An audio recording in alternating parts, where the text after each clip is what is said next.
পৃথিবীর কারো মুখাপেক্ষী নয়, কারো ভয় করি না, কারো প্রতি ভরসা করি না, একজনই মুখাপেক্ষী, একজনকে বিজেপি হয়, তুমি হলে পাক্কা আরএসএস। দায়িত্ব নিয়ে বলছে আব্বাস ভাই হসপিটাল করবে করবে করবে, যদি না করে আমি দায়িত্ব। আমার একটা ভাই বলেছিল হসপিটাল করবে না, কি বলেছিল না কথা বলে, আমার ভাই বললো না, হ্যাঁ হসপিটাল হবে না, হ্যাঁ হবে তো, হসপিটাল হবে না কে বলেছে?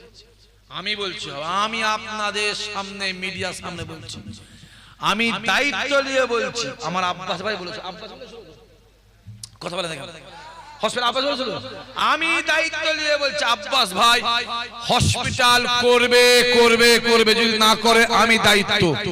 কিন্তু তার আগে 10,000 মাদ্রাসা দেবে বলেছিল, সেইটা দিতে হবে। কথা বলে না, আরে কথা বলে দেখেন। তার আগে আমাদের মুখ্যমন্ত্রী বলেছিল ফুরফুরায় রেল করে দেবো, ওই রেলটা করে দিতে হবে। এই কথা বোঝা যাচ্ছে না? তার আগে মুখ্যমন্ত্রী বলেছিল পশ্চিম বাংলায় 10,000 মাদ্রাসা দেবো, ওই মাদ্রাসা যেদিন দেবে আমি তার পরের দিন থেকেই হসপিটালের কাজ শুরু করব। শয়তান কোথাকারে! আমার কথা বুঝতে পারোনি?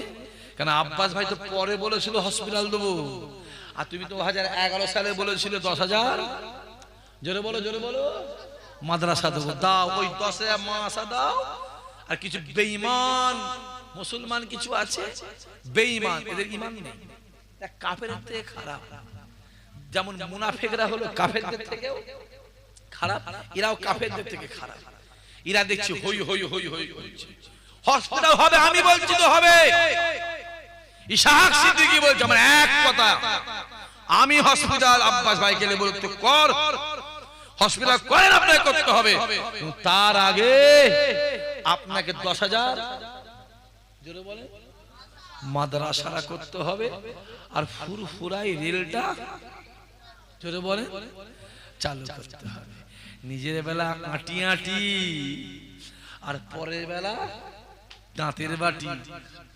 নিজের মেয়েটা মেয়ে, আর পরের মেয়েটা ঝি চাকর। নিজেরটা ছেলে, আর পরেরটা দেখো। ভোজেরহাটে এসে আবার বলে গেছে হসপিটাল করবো, এখানে এসে আবার কি বলে দেখো। এরা আবার বলবে তো কবরস্থান করবো, বলবে না তো।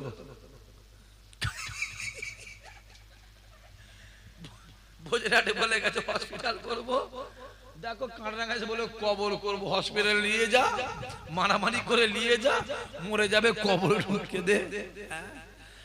এখন ভাঙরের মাছকে অনেক টোপ দেওয়া হবে, টোপ দেওয়া হবে, টোপ দেওয়া হবে। কিন্তু আমি আবার বলি, এই ভাঙরের মাটি দাদা হুজুরের মাটি, এটুকু বলবো, এরা দাদা হুজুর ছাড়া কাউকে চেনে না। জোরে হবে না, আরো জোরে হবে না। দাদা হুজুর থাকতে পারে ফুরফুরায়, তার নারী পুতা আছে 24 বাংলা ভাঙরে। জোরে হবে না সুবহানাল্লাহ। কারণ ভাঙরে মানুষ সব থেকে বেশি ফুরফুরায় যায়, ভাঙরে সব থেকে বেশি মসজিদ, ভাঙরে সব থেকে বেশি মাদ্রাসা, ভাঙরে সব থেকে বেশি হাফেজ সাহেব, ভাঙরে সব থেকে বেশি মাওলানা সাহেব, ভাঙরে সব থেকে বেশি জলসা হয়। ফুরফুরা দাদা হুজুর আওলাদরা ভাঙরে সব থেকে বেশি আসে, ঠিক না বল? জোরে বলো। মাথায় রেখে বাবাজি, কোথা ঘুরছিস, কার পিছনে ঘুরছিস? দুনিয়াতে তোমার যার সঙ্গে মহব্বত থাকবে, কিয়ামতে তার সঙ্গে হাসন নাসর হবে। যে দুনিয়ায় হারামখোর, সুদখোর, বেনামাজি, জোচোর, চিটিংবাজ, রাম সাম, যদু মধু, ওদের সঙ্গে মহব্বত থাকে, কিয়ামতে তোমার ওদের সঙ্গে হাসন নাসর হবে। আর দুনিয়ায় যে নামাজি, রোজাদার, আল্লাহওয়ালা, হাফেজ সাহেব, ইমাম সাহেব, পীরের আওলাদ, আল্লাহওয়ালা, এদের সঙ্গে মহব্বত থাকে, আল্লাহে বিল্লাহে তাল্লাহে খোদার কসম, কিয়ামতের ময়দানে আল্লাহ ওদের সঙ্গে হাসন নাসর করে তোমাকে আমাকে একসঙ্গে জান্নাত দেবে। আরো জোরে হবে না? মোবাইলে দেখছি কাঁদছে রে হাউ হাউ করে, কথা বুঝতে পারেন না? এখন দুঃখে কাঁদছে না খুশিতে কাঁদছে, কিছু বুঝতে পারছি, কথা বুঝতে পারি। হালে পানি নেই তো, আর হালে পানি থাকলে জমি চাষা হবে তো? জমি কই? কাদা হলে তো ধান রুইবে। হ্যাঁ, সম্মান আল্লাহ দেয়। জিবরাইল ডাক দিয়ে বলে, আই রব্বুল আলামিন আল্লাহ, আমি জিবরাইল তোমায় একটা কথা জিজ্ঞাসা করব। আই রব্বুল আলামিন আল্লাহ, তুমি বলো আল্লাহ, তুমি সব থেকে বেশি কিসে খুশি হও, তুমি সব থেকে বেশি কিসে রাজি হও?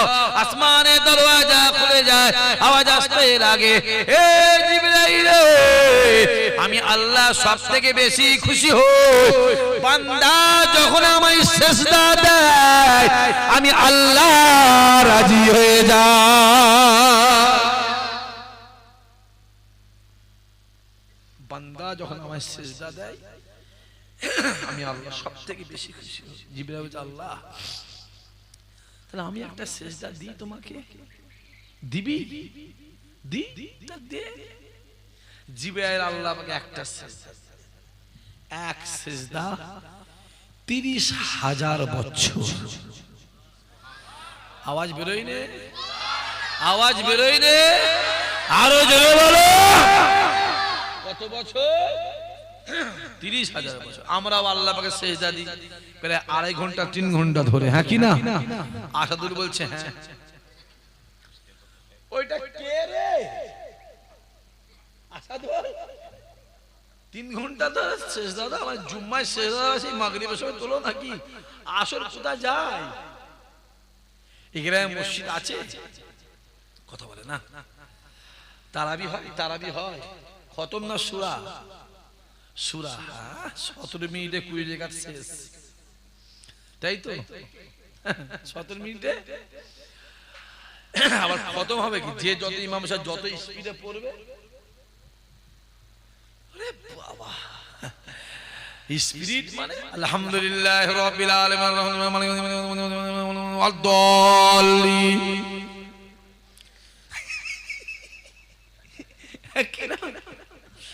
ওরে বাবা, স্টার্ট করলো গাড়ি, গিয়ে থামলো একদম মেলে। ওরে বাবা, আল্লাহ খতম করতে বলেন, আল্লাহ তেলাওয়াত করতে বলেছে। আল্লাহ বলেন খতম কর, আল্লাহ বলেন খতম করে, বলেন তেলাওয়াত করতে বলেছে। তোমার তেলাওয়াত ঠিক রাখো, তুমি এমন পড়বে যেন পরিপূর্ণ পড়াটা পিছনের মুসল্লিরা বুঝতে পারে, এর নাম হলো তেলাওয়াত। জোরে হবে সুবহানাল্লাহ। যে যত স্পিড দিচ্ছে সেই হাফেজ সাহেবের ডিমান্ড বাবা তত বাড়ছে। যে যত স্পিড দিচ্ছে, ভাঙড়ের লোকের কপাল খুলে গেছে। ভাঙড়ের লোক যা বলবে তাই হয়ে যাবে। ভাঙড়ের লোক বলে পরে বলবে যে আমাদের হেলিকপ্টার দেয় না, হেলিকপ্টার চাই। কথা বুঝতে পারিনি? আমার কথা বোঝায় না? বলে গেল তো, ভাঙড়ের লোক যা চাইবে তাই দেবো, তাই পাবে। এতদিন কোথায় ছিলে? 2011 সাল থেকে 26, 15 বছর কোথায় শ্মশানে ছিলে? শ্মশানে একদিন মনে পড়ে নে? একদিন বাদে তোমার ঘোর কেড়েছে, চোখ খুলেছে, হ্যাঁ? আর যে ওর বিরুদ্ধে যে কথা বলবে সে হবে বিজেপি, যে ওর বিরুদ্ধে যে বলবে সে হয় বিজেপি। আর এরা যদি বিজেপি হয়, তুমি হলে পাক্কা আরএসএস। কথা বোঝা যাচ্ছে? ওর বিরুদ্ধে যেই বলবে কেউ সেই হবে বিজেপি, ও হলো বিজেপি, বিজেপি। আর এরা যদি বিজেপি হয়, তুমি হলে পাক্কা আরএসএস। আরএসএস টাকারে, হ্যাঁ? গুজরাটের দাঙ্গায় যখন হাজার হাজার হাজার হাজার মুসলমান মা বোন যখন কতল করা হলো, তাদের করে হত্যা করা হলো, তাদের করে মেরে দেওয়া হলো, ভারতবর্ষের সব থেকে প্রথম ফুলের তোড়া গুজরাটের আমাদের ওই মিস্টার মোদি যে মুখ্যমন্ত্রী ছিল, প্রথম ফুলের তোড়াটা আমাদের এই মুখ্যমন্ত্রী মমতা ব্যানার্জি প্রথম পাঠিয়েছিল। তুই জানিস? ইতিহাস জানিস? তামান্না মরে গেল, ছোট্ট বোন 13 বছর বয়স, গ্রামের একটা মেম্বার কেউ দেখতে গেল না। আর বিজেপির একটা এমপি মার খেয়ে কলকাতা হসপিটালে ভর্তি হলো, আমাদের মুখ্যমন্ত্রী কিছুদিন আগে ফুল নিয়ে তাকে দেখতে গেল। তোরা আমাদের ঘরে বড় বড় কথা বলিস? আমরা পৃথিবীর কারো গোলাম নয়, আমরা হলো মুহাম্মদ রাসূলুল্লাহর গোলাম। জোরে হবে সুবহানাল্লাহ। আমরা পৃথিবীর কারো মুখাপেক্ষী নয়, কারো ভয় করি না, কারো প্রতি ভরসা করি না। একজনই মুখাপেক্ষী, একজনকে ভয় করি, একজনকেই ভরসা করি, একমাত্র সেটা আমার আল্লাহ। জোরে হবে না?